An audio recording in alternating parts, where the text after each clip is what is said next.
Alors ça a commencé par un stage découverte au collège. C'était une petite formation d'1 semaine qui permet de découvrir certains métiers. Et je suis rentré du coup j'ai pu rentrer dans une entreprise qui faisait de la taille de pierre et de la restauration du patrimoine. Ce qui a fait qu'ensuite il y a eu ce déclic, cette petite lueur, cette petite étincelle qui a fait que c'était ça. Je peux vous emmener sur un magnifique manoir du XVe siècle, typiquement normand.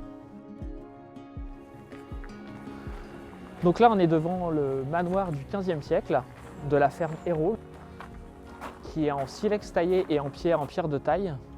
Et la particularité de ce manoir, c'est qu'on a 2 fenêtres à meneaux croisillon, donc qui a été restaurée le plus fidèlement possible.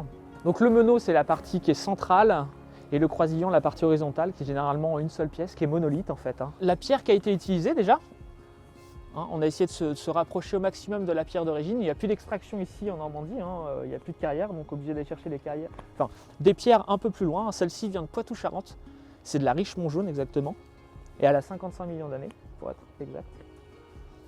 Donc c'est une pierre calcaire, une pierre sédimentaire, qui se marie très bien avec la pierre d'origine du coin en fait, le calcaire du pays.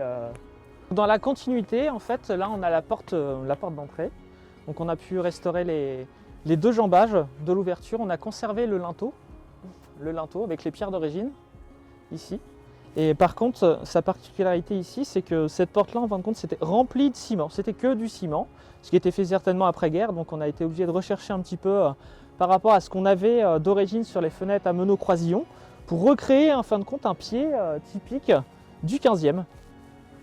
Et ce que vous pouvez voir aussi, c'est qu'on a un appareillage qui est vraiment atypique. On n'a pas les pierres bien symétriques avec les bandes de silex et de pierre. Et là, on a vraiment des petits morceaux et on a voulu rester fidèle à ce qui a été fait d'origine en fait. On n'a pas modifié, on a refait à l'identique pour garder justement cette authenticité architecturale et ce qui donne tout son caractère au manoir.